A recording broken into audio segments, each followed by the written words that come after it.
me growing back in Cameroon as a young girl was a very interesting one.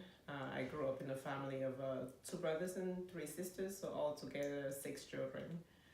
So we're always really close. My brothers and sisters, we were always doing things together, eating together, doing chores together, studying together, walking to school together. So we developed a very, very close bond growing up. For elementary school, I went to Lycée Belém d'Application, Lycée Belém de Bonneberry. And for high school, actually, I went to an all-girls high school, Sacred Baptist College. It's been in Cameroon for a very long time, run by the Baptist Convention. So I developed a great group of friends there, and yes, we're still friends today. This is 20 years plus counting, so it was a very good experience. Growing up as a young girl, I always wanted to do medicine. In growing up in a household when someone was sick or having a tummy ache or running a fever, we had this book called Where There's No Doctor. So I'll go pick up the book and start going through and looking at the symptoms and then diagnosing them. Then, so I always wanted to be in the medical field, but they had a medical school in Cameroon, which is getting in there was pretty tough. It really was based off of who you knew and if you had the money. So after high school, I went to the University of Boyer, where I studied environmental science. And while there, as I was graduating, I got an opportunity to come to the U.S. Gaining permanent residency through a program the U.S. offers called the Diversity Visa Program. So that is how I finally made my way to the U.S. The transition from Cameroon to the U.S. was very smooth. I was very fortunate because I already had family based in the U.S., a stable family based in the U.S. So when I moved in 2002, I lived with them. I had all the support that I needed. Went to school, was working also at the time, and also being able to just focus. And I did miss home, no doubt, but I still had that family and that support that I needed. So I went into, I studied biology at Augusta State University. And while I was there studying, my uncle, who is based in Augusta, he was a dentist at the time.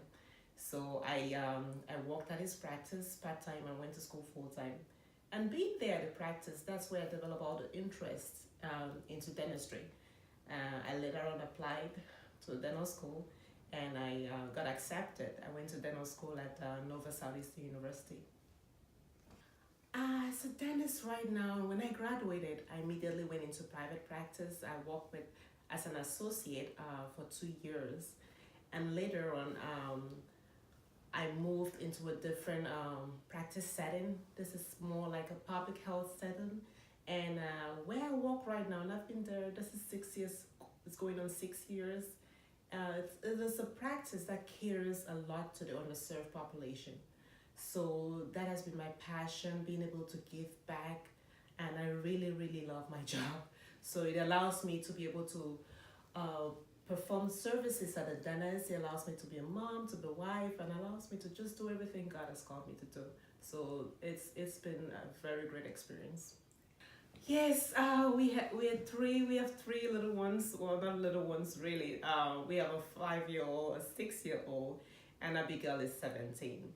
So they are a joy, and it just makes everything worth living for. Yeah, just seeing them as they grow, and it's been a blessing. So the challenges, what always every time I meet a challenge, it pulls me back to knowing that God is in control. So it has been a great, because I haven't done this on my own. I couldn't have done it without the presence of God in my life. He has been, it's been amazing knowing that He is there with you every single step of the way. And that's what I try to encourage even my immediate family members, my brothers and sisters, and even my friends, just everyone. I would advise a young boy or a young girl aspiring to do whatever they want to do in life really is just to work hard and be determined at what you do.